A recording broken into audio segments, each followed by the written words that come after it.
In our previous videos, we have learned how to work with dependency injection in ASP.NET Core Web API application. In this video, let's deal with complex scenario. Since we are using the same application that we have created in this ASP.NET Core video series. In this application, we have iProduct repository. We have implemented this interface in this product repository. Here, let's add one more method. Let's say string getName.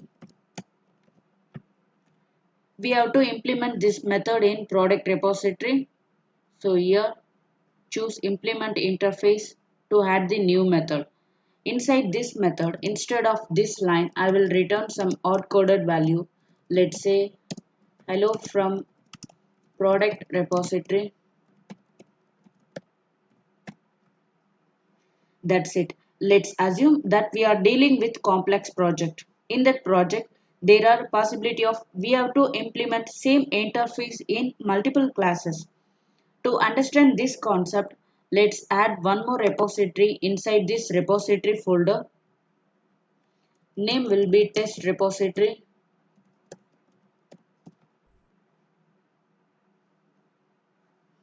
Here, let's add same interface. So copy this interface name.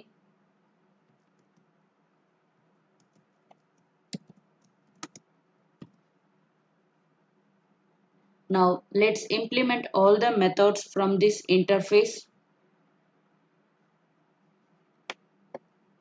Inside this getName method, I will return some odd coded value. Let's say hello from test repository. We have created this method for learning purpose only. Now in this product controller, let's create one more action method. So copy this and paste it below that. Replace this HTTP post with HTTP get method. Here change the method name. Method name will be get name. Then remove the parameters from here. Then we don't need this line. Here let's update the code. Here we can call the getName method. We will return the data in OK method.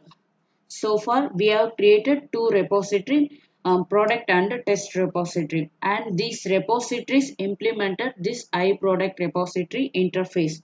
Now let's open a startup class. You can see here we have this code. This interface is implemented in this product repository. Let's say I want to use this test repository in my application. For that we can do like this. So here instead of this product repository we can use test repository. We have implemented this interface in two different repositories. Now save and run this application. Here copy the URL, open a Postman. Here paste the URL, navigate to the URL, open API and then controller name product. Then click the send button here. Here we got the data from test repository. Now go to Visual Studio. See in the startup class, here we used same interface in two times. So the second service will override the first one. Now stop the execution. Let's change the order of the execution like this. Save and run this application again. Click send button again. This time we got the output from product repository. Let's assume you are working in a real-time application. You have to implement new functionality. So in this situation, you will do like this. You use the same interface and you will create a new repository. Then you will register the service below this line. Okay.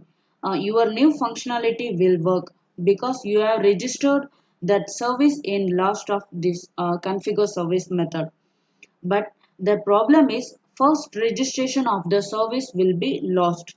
So we can handle this type of situation in ASP.NET Core by using some methods. They are TryAddScoped, TryAddSingleton, and TryAddTransient method.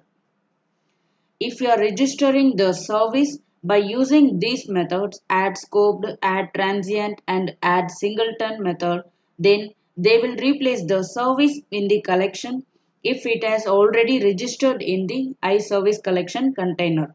Now, if we use these methods like TryAddSingleton or TryAddScoped or TryAddTransient, then it will register the service only if it was not registered earlier.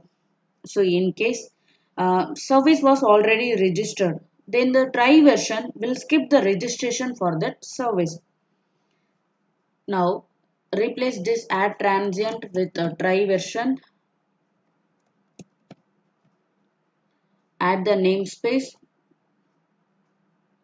This is belongs to Microsoft.extensions.dependency-injection.extensions. Now the registration of this service will work first time because we have not registered this service. But now if you are try to register this service again by using this try add transient method, this method will skip the registration because already it has registered.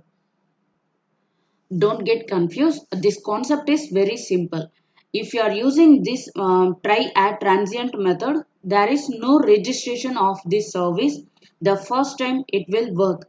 But if you are trying to register the same interface by using other services, the, this time this try add transient method will skip the registration of the service. See here, we have registered a test repository first and then we have registered a product repository. This second registration will not work because we are using this try version. So we will get the data from this test repository. Now run this application again. Click the send button here again. Here we got the data from the test repository.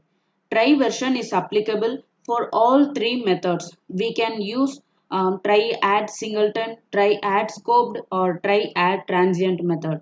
This is how we can use try versions in ASP.NET Core web application. Thanks for watching this video.